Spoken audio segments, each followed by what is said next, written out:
The sun rising over Atlanta cast a restless energy across the airport terminal. Travelers hurried through security, dragging suitcases and juggling coffees, while announcements echoed and agents guided sleepy-eyed families through the lines. In the middle of this blur, Marcus stood out, though not in any obvious way. It was his steady posture and the calm way he held himself that contrasted with the bustle rushing past. He moved slowly, each stride measured, his eyes wandering not out of suspicion, but from an old habit picked up over the years, quietly observing the little rituals and quirks people showed in crowded spaces like this. Marcus noticed a businessman, nervously checking his watch for the fifth time, a little girl humming quietly while clutching her mother's hand, and a flight attendant greeting travelers at the boarding gate with practiced cheer. None of it made him hurry. He inhaled deeply, feeling the familiar pull of stress teasing the back of his neck, but let it go with a slow exhale. This trip wasn't about work or deadlines or the need to scan every face for hidden intentions. For once, he told himself, this was supposed to be a rare pause. He walked down the long concourse toward gate C-27, the rolling wheels of his battered old suitcase tracing a soft path behind him. Occasionally, people brushed past without looking up, but that suited Marcus just fine. The less attention, the better. It gave him space to enjoy the quiet inside himself, a stark difference from his usual routine where every minute demanded his focus and vigilance. There was something almost soothing in being just another traveler, just another face, in a crowd that mostly looked right through him. This time, he allowed himself to slow down, letting his thoughts trail off with the background buzz. He watched, as rays of warm, early sunlight sneaked in through the big glass windows, making the polished floor glow. Usually Marcus's mind ran at full speed, always catching the little things that spelled trouble or opportunity. Now, though, with nothing required of him except to board a flight, he could finally soften his gaze and just watch, letting the pulse of the terminal wash over him, the world turning and moving with him, carried along, not against it. For Marcus, even this brief and ordinary trip felt quietly significant, an unexpected chance to rest his mind, if only for a while.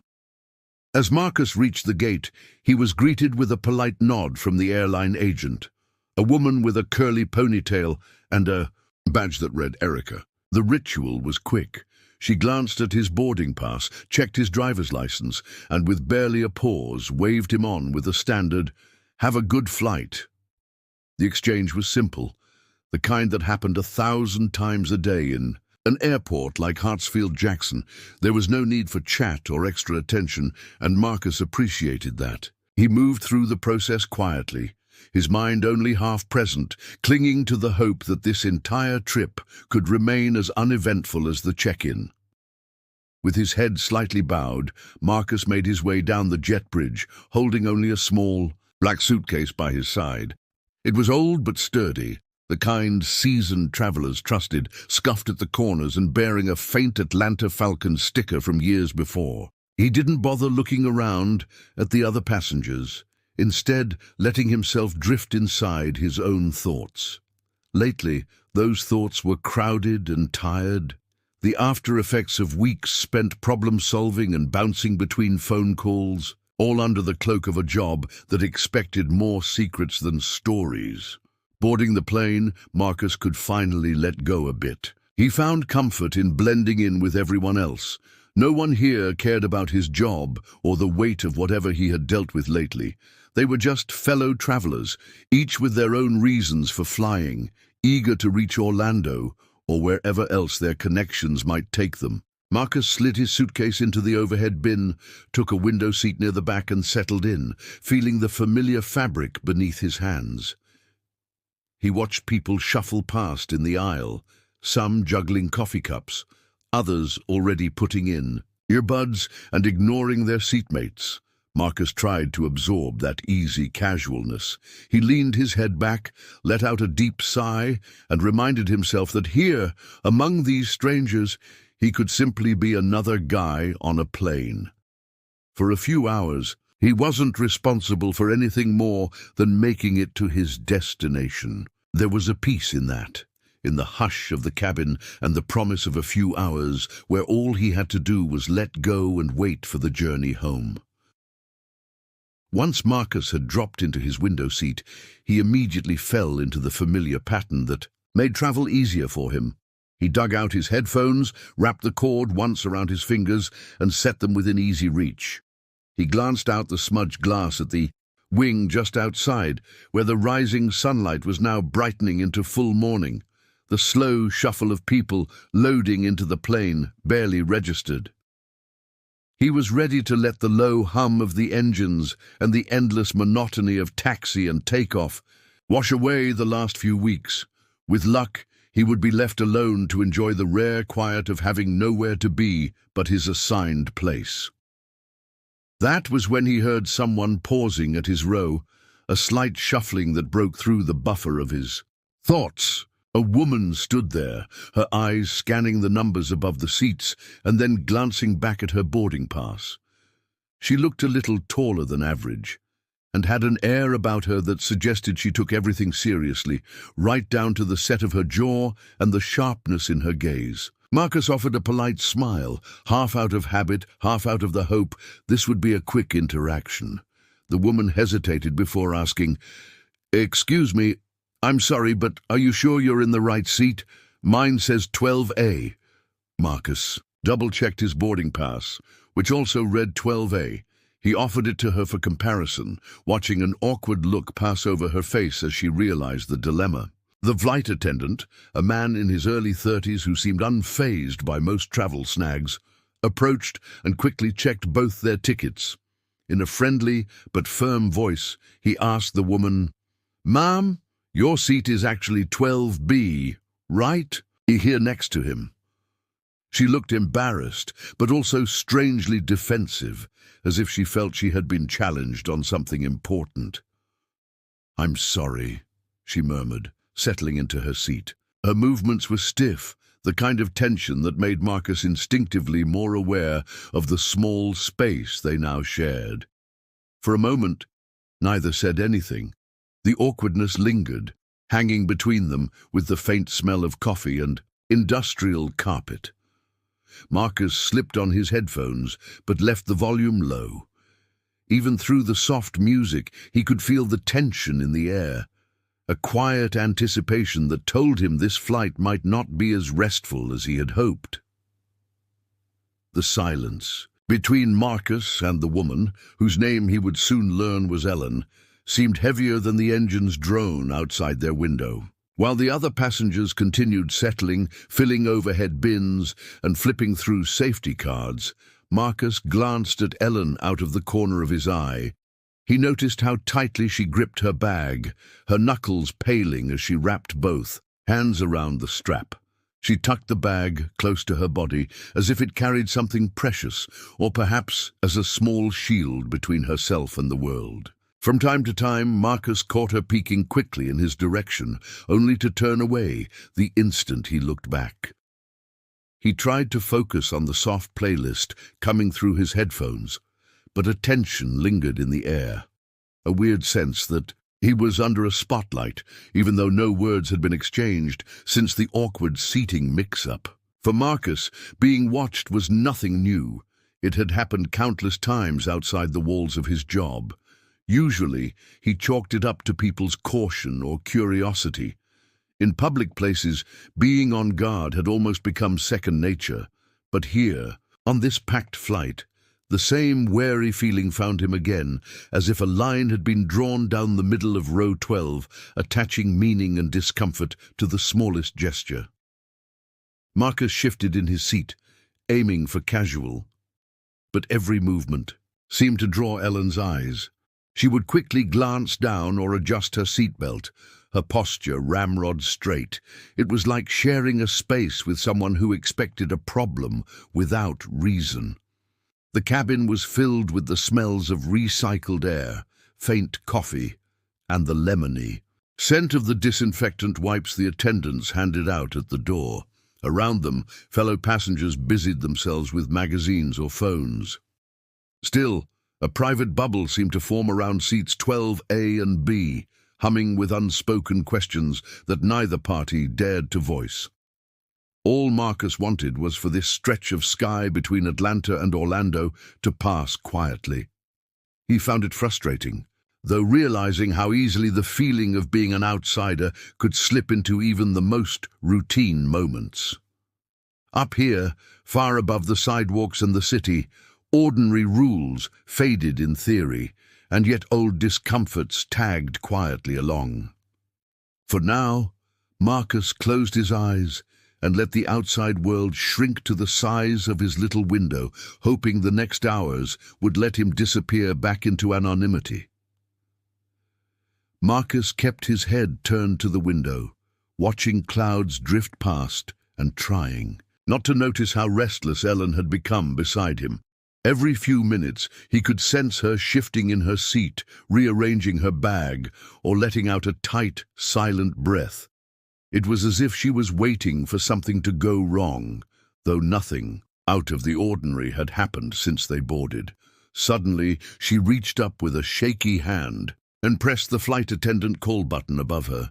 Marcus heard the soft ding, and he felt all eyes in their row snap to attention.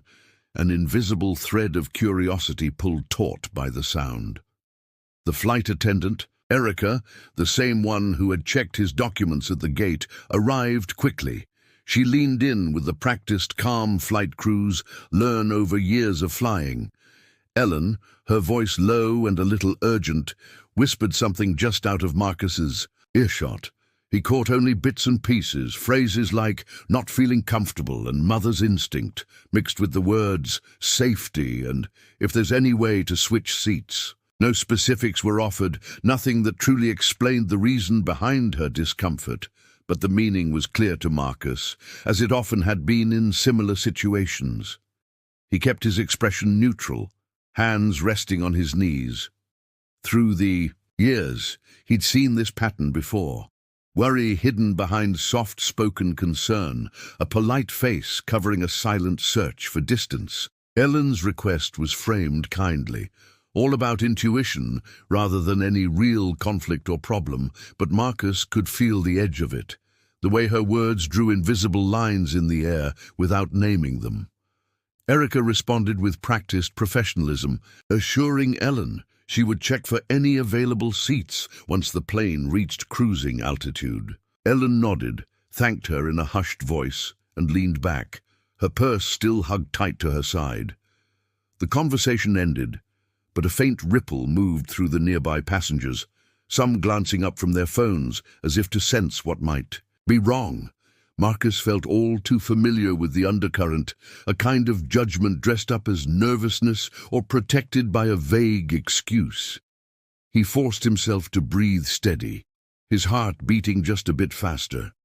Instead of bracing for confrontation, he slipped back into observation mode, watching the way small gestures carried so much meaning. He understood, more than ever, how courtesy sometimes hid old habits behind new words, letting discomfort spread quietly among strangers at 30,000 feet. Erica listened to Ellen's whispered words with a calm that only came from years of managing all types of in-flight issues. Still, Marcus didn't miss the way her eyebrows came together ever so slightly as she tried to make sense of this vague request. There was a split second where it looked like Erica was weighing the concern against what she actually saw in front of her. Marcus sitting quietly, hands in his lap, not doing anything but looking out the window. Politeness took over, and Erica nodded, promising to let Ellen know if another seat opened up. But after that, things changed in a way Marcus had experienced before. The discretion was there, but he could feel a new undercurrent from the cabin. Crew. Every so often, someone in a blue uniform would pass up the aisle and glance in his direction, a touch longer than normal. Erica came by not once, but twice, asking ordinary questions. "Would you like some water?" she said the first time, her tone just a hair more formal than before. The second time, she stopped and mentioned their airline's protocols. "If You need anything or feel unwell, just let us know. We're here to help. The words sounded benign, but layered beneath was that hint of inspection, as if she were trying to spot something not immediately visible. Some passengers, having caught the earlier exchange or sensing the shift in attention, now cast their own furtive looks at Marcus. He noticed a young man across the aisle nudge his travel companion and nod subtly toward row 12. Others, perhaps just reacting to the tension in the air, tightened their seatbelts or tucked their bags a little closer. The attention was always fleeting, and yet Marcus felt it like a light turned up just for him, shining in spaces most people never noticed. All of it took shape without a single outright accusation or direct comment. The suspicion didn't need words. It was in the extra space given in the aisle, the cautious tone from staff, the way a mother a few rows ahead shifted her child to the opposite seat. For the rest of the flight, even the silence around Marcus seemed heavier. No one said he was a danger or did anything dramatic, yet a quiet anxiety hummed just beneath the surface. What triggered it wasn't anything he had done, but just the echo of someone's worry, allowed to grow and ripple through the cramped cabin at 30,000 feet. A few rows behind, one of the senior flight managers, a stocky man named Todd, noticed the stir and made his way forward. Todd's presence changed the atmosphere instantly. He wore the crisp uniform of a Delta in-flight manager and carried himself like someone used to handling tense situations. With quiet authority, he paused at Marcus and Ellen's row, shooting a reassuring look both to his colleague Erica and any passengers who might be watching from behind book covers or over the tops of their laptops. Todd addressed Ellen first, leaning in just enough to show he was listening. "Ma'am, I understand you requested a seat change," he said, voice steady, almost gentle. "Can you tell me exactly what's making you uncomfortable?"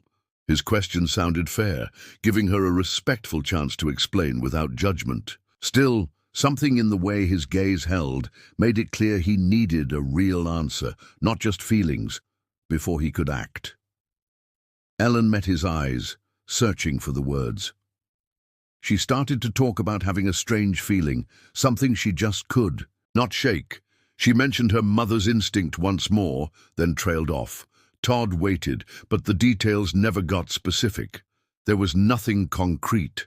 Her hands twisted in her lap, but every point she made dissolved into vague statements about just having a sense or feeling off. Marcus watched as the conversation unfolded. Familiar with this dance of uncertainty, nobody spoke directly about what the real issue was, but he knew. Todd looked between Ellen and Marcus, reading the moment for what it was, a situation built on an uncomfortable feeling rather than fact. There was no argument about seat numbers now. What hung in the air was suspicion, thick and unspoken, fueled not by anything Marcus had said or done, but by the dull hum of old fears and the easy reach for caution that needed no proof. The passengers close enough to listen in picked up on the awkwardness, a sort of silent agreement passing among them. Todd, sensing where things were headed, stood straighter and put on his most neutral face. "Thank you for sharing," he told Ellen, glancing again at Marcus with a nod that balanced both empathy and a professional wall. No one said it aloud, but it was clear to everyone what was really at play.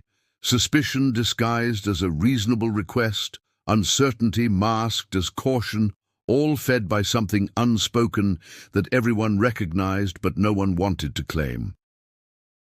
As Todd tried to settle the issue, Ellen leaned forward, her voice almost a whisper, but just loud enough so that her words carried to anyone nearby who was paying close attention. She shifted uneasily and then surprised Marcus by asking the manager, "Is there any way you can check his bag?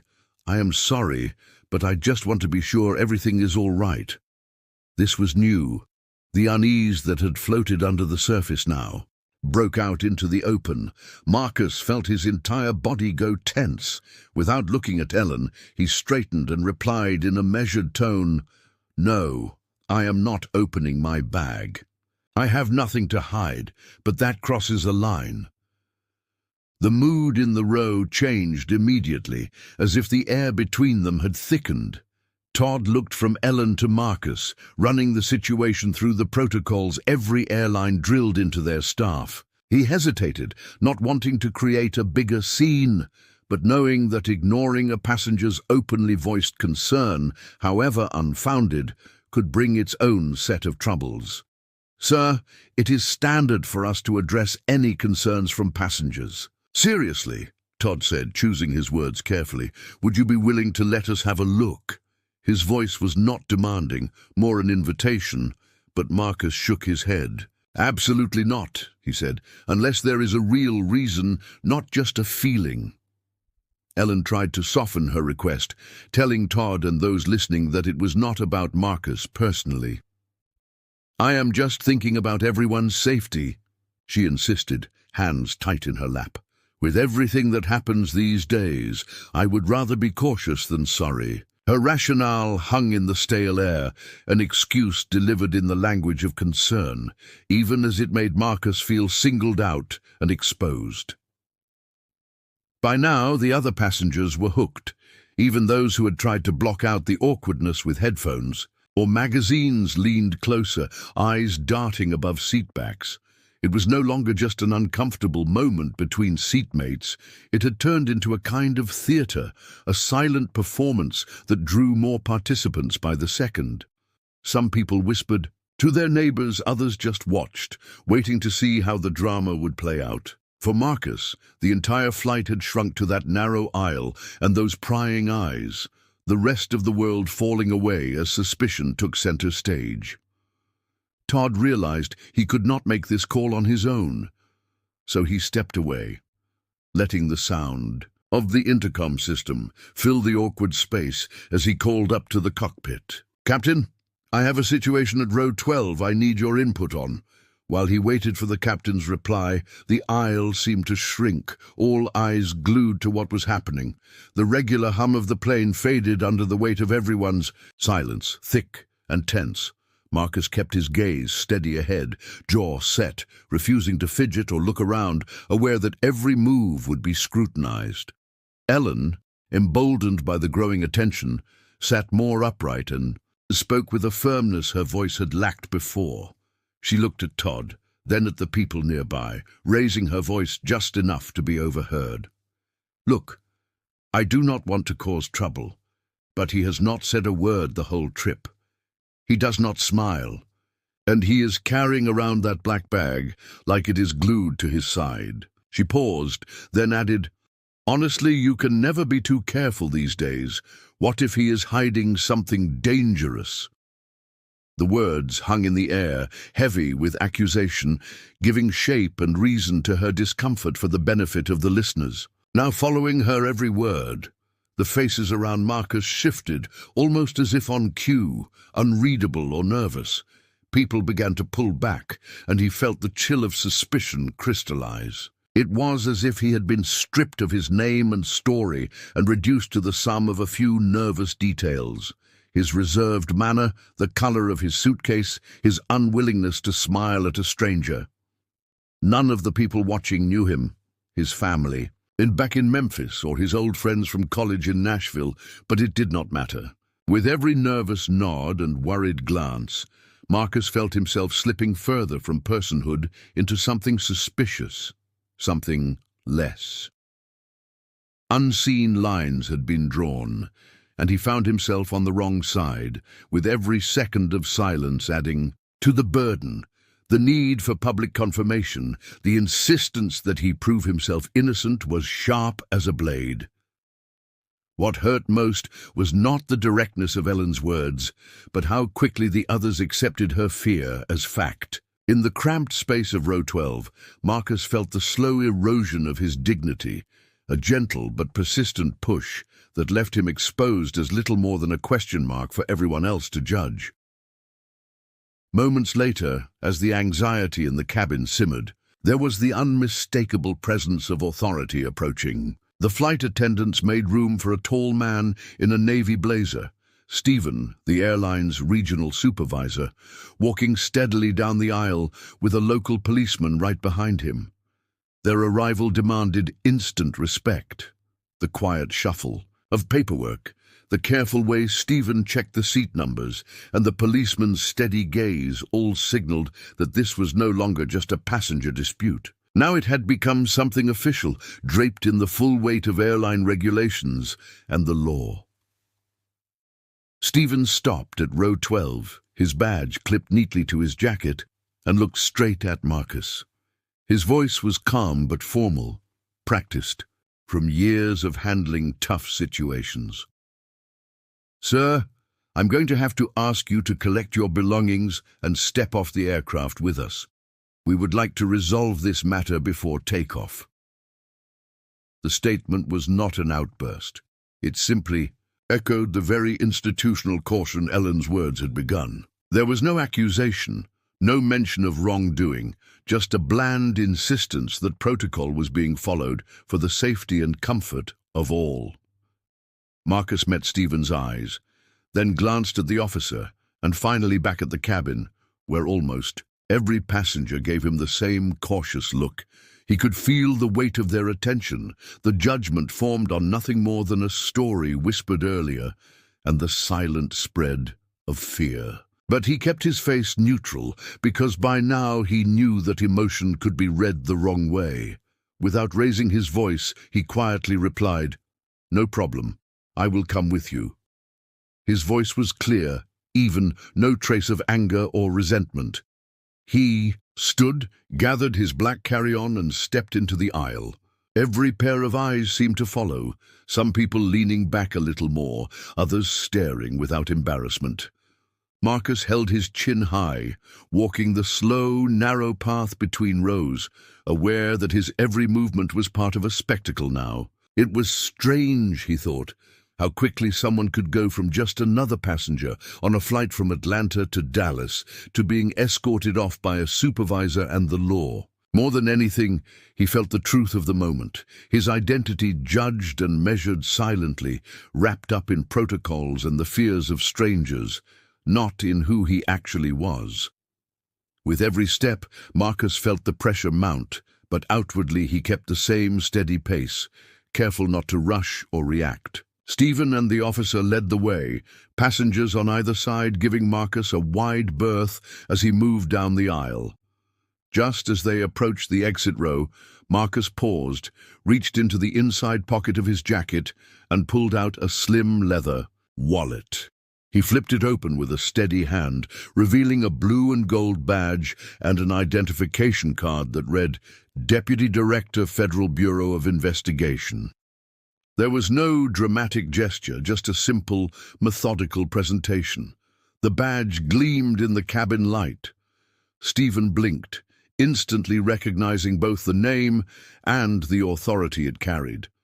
The police officer's posture shifted. Not quite. A full step back, but his attitude softened, eyes glancing down. To confirm the ID, then flashing up in understanding, for a moment the whole plane seemed to pause. The nervous whispers cut off. Even Ellen shrank back in her seat, face flushed, as the meaning of what she was seeing sunk in. A wave of awkwardness swept the aisle. People exchanged uneasy looks, a few passengers murmuring just loud enough for their voices to be heard. The discomfort was not about Marcus now, but about themselves, as if everyone was suddenly aware of how quickly their opinion had turned, how fast suspicion had replaced basic courtesy. Respect hung thick in the air, not because Marcus himself had changed, but because the little card and shield in his hand demanded it in a way he had not been able to on his own. Stephen cleared his throat. "Deputy Director Parker, I apologize. We were only following passenger procedure." The police officer nodded, slightly red-faced, clearly regretting how things had unfolded. Marcus nodded. "I understand. You have to take every concern seriously. I would just suggest that next time we ask a few more questions before jumping to conclusions. Back in the cabin, a hush settled. People who had been so eager to watch now looked away, embarrassed by their earlier judgment. The atmosphere was completely different than it had been just moments before.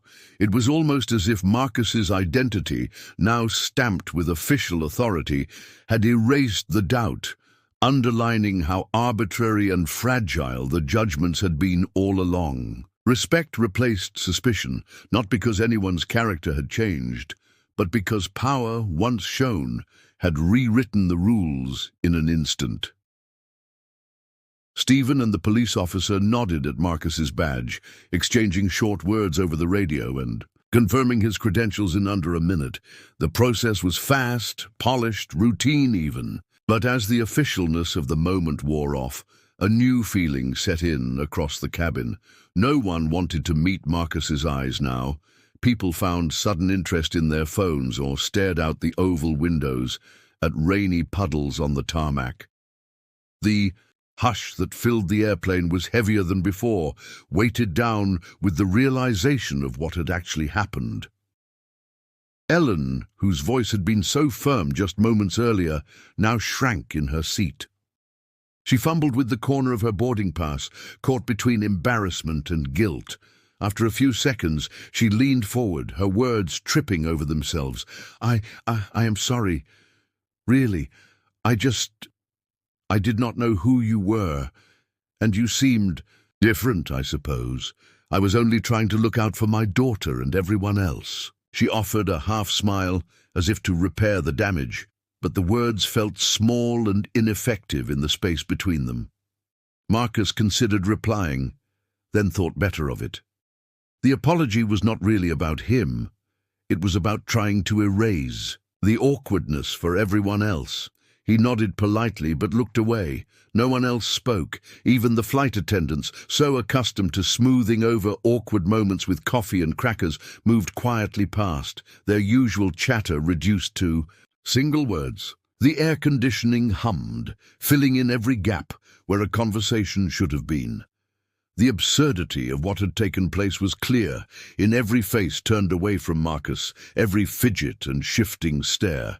People might have justified their suspicion a minute ago, but now, with the truth made obvious, their comfort had nowhere to hide. Every explanation that Ellen tried sounded a little hollower, echoed only by the silence left by the people around her. Some passengers glanced at Marcus with expressions that hovered uneasily between sympathy and shame, but nobody quite knew what to say. The plane rolled away from the gate, the gentle vibration underfoot returning everyone's attention to where it started. Just getting to Dallas. Yet the scene lingered in the air, impossible to shake. All Marcus had needed was a quiet flight, but instead he had become both the judged and, in an instant, the powerful, reminding everyone just how quickly peace can be traded for suspicion, and how lonely those moments can feel when the silence grows too loud to ignore. The time after the incident felt strangely sluggish, as if the air itself was thicker. Stephen gave a short nod to Marcus and slipped back toward the front of the plane, the local officer quietly returning to his post near the boarding door. Flight attendants worked quickly, checking seatbelts and handing out water bottles, doing everything they could to help people focus on anything except what had just happened. But underneath the routine announcements and muffled engine noise, the tension still hovered, impossible to brush aside.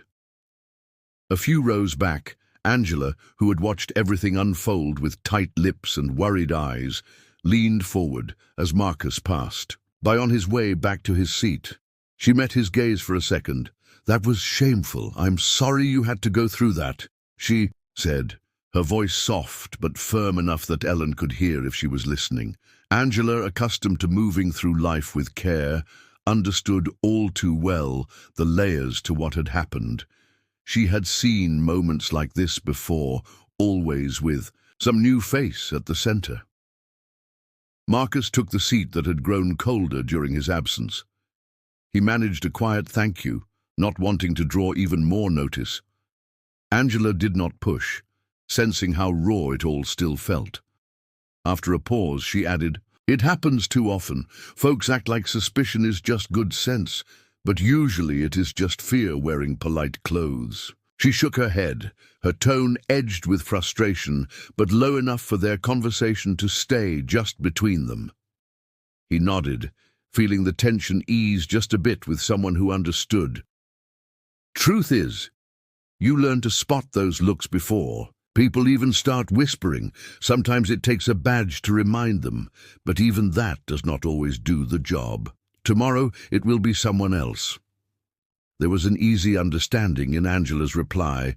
"That is how it goes. Carry yourself a certain way. Try not to make waves, and still, people turn anything they do not expect into a reason to worry. They do not realize how deep that habit goes. It is in the rules and the way they show concern." She offered a small, tired smile, and Marcus nodded in recognition, grateful for her honesty.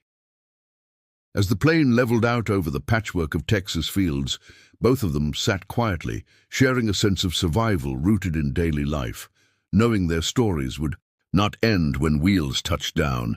Amid the rattling trays and overhead lights, they gave each other the smallest measure of comfort, knowing that plenty of folks would rather pretend nothing had happened at all. As the plane leveled out and passengers settled for the flight to Dallas, a new ripple worked through the cabin. Across the aisle from Angela and Marcus, a woman named Lisa, dressed in a bright green sweatshirt and reading glasses, tapped her armrest, looking unsettled.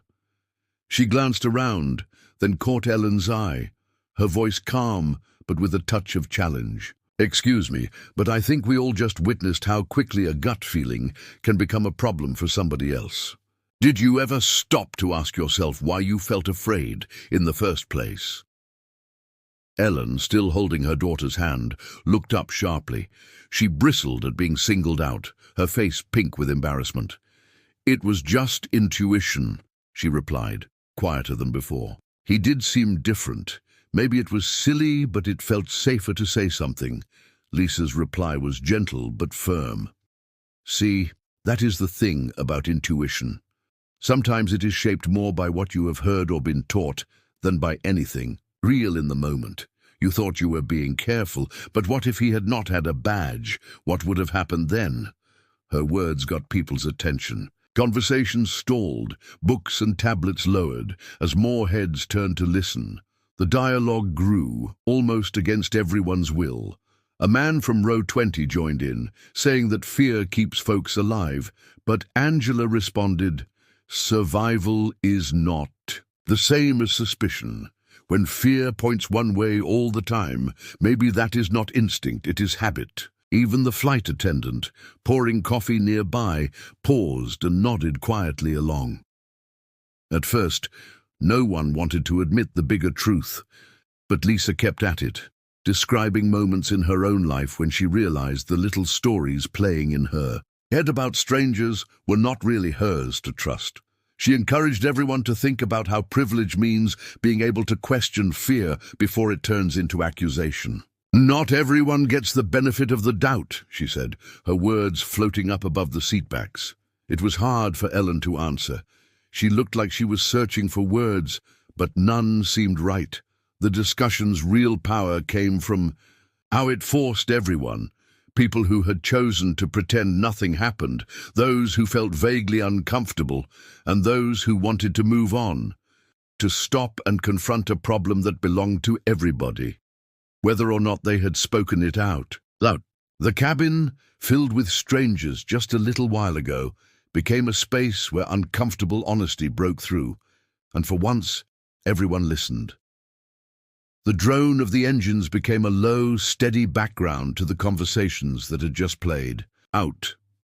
The seatbelt sign was still lit, but the sense of collective holding on that had gripped the cabin started to fade, replaced by quiet and scattered reflection. People leaned back in their seats with their own thoughts, some glancing at the seat chart, others looking out the small oval windows at a Texas sky slowly shifting from gray to blue. Marcus sat still beside Ellen, who finally seemed to feel the weight of the afternoon pressing on her as well. She avoided his gaze, occasionally shifting in her seat, hands fidgeting with the edges of her daughter's fleece blanket. For Marcus, the lull in noise and words was a relief, but it sharpened other feelings. What happened back there was not about winning or proving something with a badge, even with all the procedures finished. And the truth, out in the open, the bruises from episodes like this never faded all the way. He became lost in his own thoughts.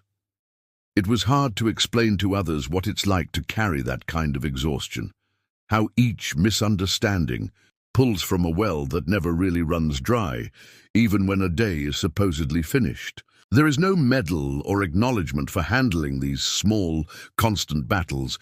If anything, it always felt a little lonelier once the crowd lost interest. Looking over at Ellen, Marcus could tell her guilt was real, a shadow that followed her. Every move now, but guilt did not change what had happened. Whether she apologized again or just sat there quietly, he knew that for her, this would probably stand out as a single surprising day she would talk about with friends. For him, it was just one more notch in a long series of moments where being judged came first. The hum of the plane, the low laughter from 2 rows back, the rustling of snack wrappers, all of it created a calm that did little to soothe the deep ache inside. The institution, the badge, the confirmed identity, none of those could clean away the mark of being reduced to a stereotype. Above the clouds, with hundreds of miles left before Dallas, Marcus sat with that ache, invisible to the rest, knowing this kind of tiredness was something only a few people carried, and even fewer understood. Ellen, who not long ago was the center of attention with her confident tone and pointed questions, now appeared smaller in her seat. The flight had only been in the air for a handful of minutes, but in that short time, all the energy had drained from her face. Her shoulders, once squared, now slouched as she gazed down at the floor between her feet. Every so often, she would peek over at Marcus, only to drop her eyes again, as if afraid of what she might see reflected back. The awkward silence stretched between them, punctuated only by the faint beeps of flight announcements and the occasional cough from somewhere down the cabin. Ellen fumbled with the zipper on her purse, busying her hands just so she would not have to break the quiet. When she finally spoke, her voice was almost a whisper. "I really am sorry about earlier," she said, looking past Marcus rather than at him. "It is clear now that I was wrong. I did not mean to cause all this." Marcus listened but stayed, quiet for a while, giving her words space, even if they could not take away the sting of what had happened. Ellen put her purse back on the floor, sighing heavily. "I guess sometimes we do not realize how much our fears take over," she continued, her words faltering. "I never wanted to hurt you or make you feel unsafe. That was never my intention."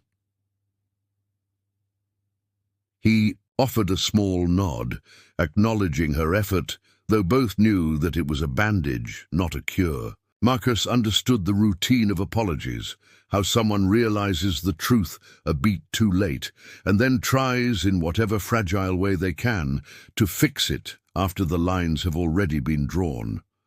But the hurt, especially when repeated so often, did not melt away with soft words. The apology hung there, unable to undo what was already felt. It mostly served to show how tough it is for the person who caused harm to sit with the knowledge of it. Ellen withdrew into herself, folding her arms and staring at the seat back in front of her. The spark of self-assurance was gone, replaced by a quiet regret that colored her every gesture.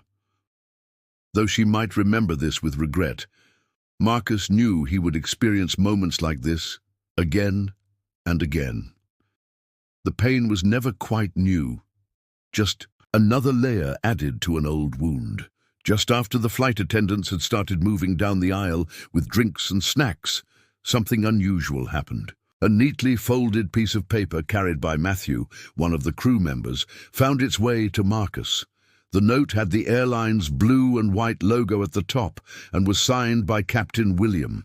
The message was brief but thoughtful. Captain. William apologized sincerely for the incident, acknowledging the discomfort and trouble it had caused Marcus.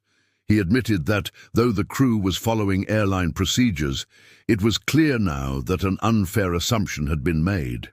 And he wanted Marcus to know that his presence on board was respected and valued. If there was anything further the airline could do to correct or address the situation in the days after the flight, Captain William assured he would personally see to it.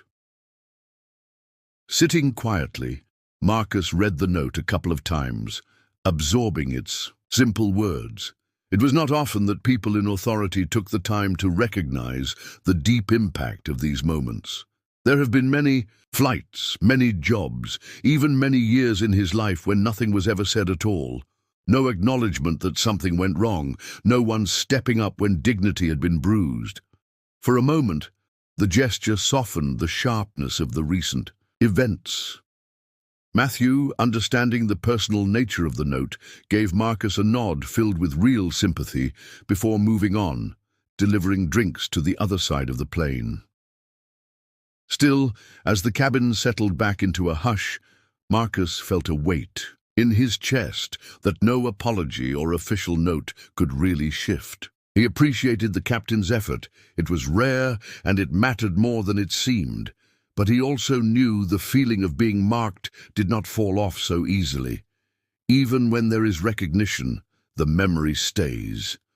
Every word, every stare, the shuffling in seats, the awkward justifications, all stacked up in his mind with dozens of similar experiences from over the years. Others on the plane would probably move on, talking about the strange drama in the security line or forgetting about it by the time they collected their bags.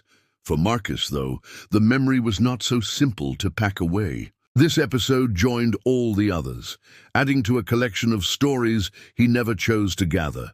Stories about being seen first as a question, a risk, not quite belonging, no matter how calm or correct he was. After reading the captain's note and tucking it away in his jacket, Marcus let out a long breath. The plane hummed along, with people now distracted by snacks and movies. The earlier tension had settled into a kind of heavy quiet, but Ellen, her hands in her lap, finally looked over and spoke again, her voice even softer than before. "I have been thinking a lot about what happened," Ellen said, eyes fixed on the tray table. "I keep replaying everything in my mind. I know now that I overreacted, but I'm still struggling to understand why it felt so urgent in the moment." Marcus nodded, appreciating her honesty, even if it came late. "I understand what you mean," he replied calmly. "It's not always about one moment or one person.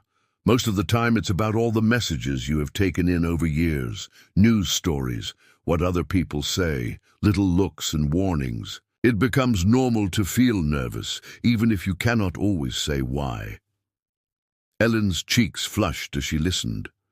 She managed to whisper, "When I get scared like that, I trust my instincts. But I never really ask myself where that fear comes from. I see that now." There was a pause as she tried to reason it out, wanting to close the gap, but not sure how. Marcus met her eyes. "Being afraid does not make you a bad person," he said gently. "But what matters is what you do with that fear. The real harm starts when fear leads you to point fingers at someone who has not done a thing wrong. You get to move on from this. For me and others like me, it is another reminder that I have to defend who I am over and over." Ellen sat quiet, absorbing his words. "You are right," she finally managed. "I never thought about it as something I put on other people. That is what needs to change," Marcus said, his tone steady. "It is not about finding one person to blame. The problem is bigger. It is all the things we do without even realizing, the ways we let our fear become a reason to doubt someone else." With that, the conversation settled into a thoughtful silence. Ellen seemed changed, less defensive, more reflective. Marcus felt no relief, but he did sense that, this time, the conversation had scratched beneath the surface. For once, someone had listened without running from the hard truth. When the plane finally touched down at Dallas-Fort Worth International, the usual routine took over, seats clicking upright, overhead bins popping open, everyone jostling in the aisle and gathering their things.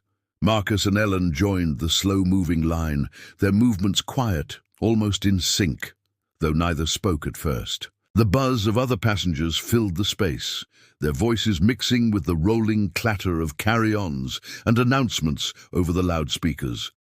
Sunlight streamed in through the terminal windows, painting patterns on the squeaky floor as the crowd moved forward. Outside the plane, in that long, echoing jet bridge, Marcus and Ellen found themselves side by side, just two more faces in a sea of travelers.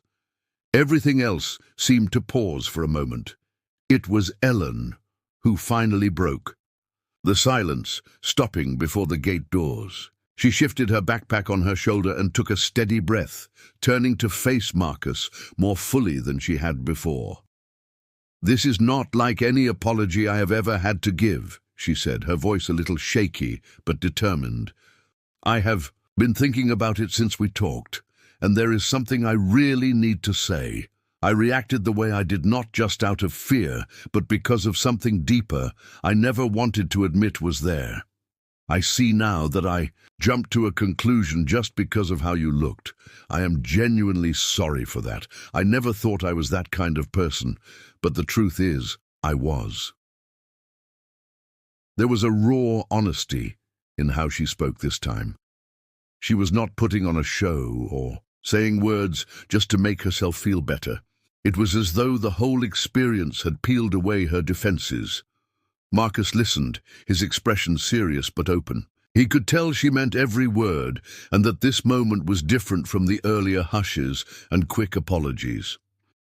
He thought for a moment, then replied, "The real work does not end with feeling guilty or telling me you are sorry. If anything, it starts when you talk about this with the people who look like you, or share your background. That is how things start to change, when you do not let it slide in silence with friends or at work, but actually say something. Use what happened here to make others think about it too." Ellen nodded slowly, really hearing him this time.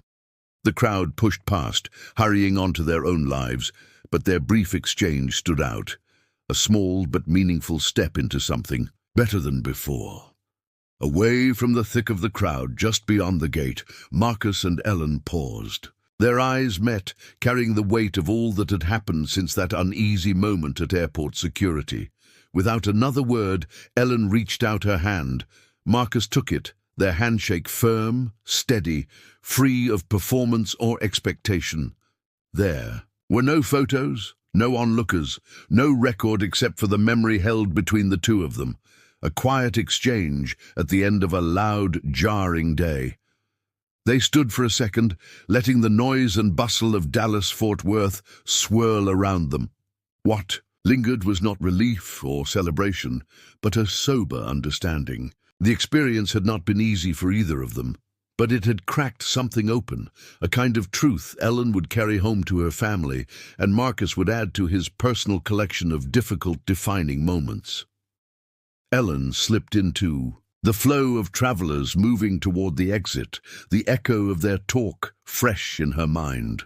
For her, it was a first real glimpse of what self-reflection could do, the start of a responsibility she had never quite known before. She disappeared into the crowd, already wondering how to speak about this with her own friends, promising herself she would not let the feeling fade. Marcus watched her go, feeling the strange mix of exhaustion and hope that always followed these encounters. He adjusted the strap on his bag and started down the terminal, his steps almost lost in the steady march of other passengers, a businessman arguing on his phone, a family in matching sweatshirts, two teenagers sharing earbuds, all of them blending into the background of a country that spoke about freedom and fairness, but too often stumbled on simple decency. There was hope, sure, but it was a quiet kind, a soft flicker, not a blaze. Marcus could not help but reflect that if it had not been for his official badge, things might have turned out much worse. The power of that little piece of plastic should not be what stands between suspicion and respect. He thought about that as he walked, how dignity ought to come with being human, not with a job title or a special letter in the mail. That thought hovered, stubborn and unresolved, as Marcus stepped into the bright Texas afternoon. It was a reminder that for so many, the struggle was not about a single day in an airport, but about the silent rules written into daily life.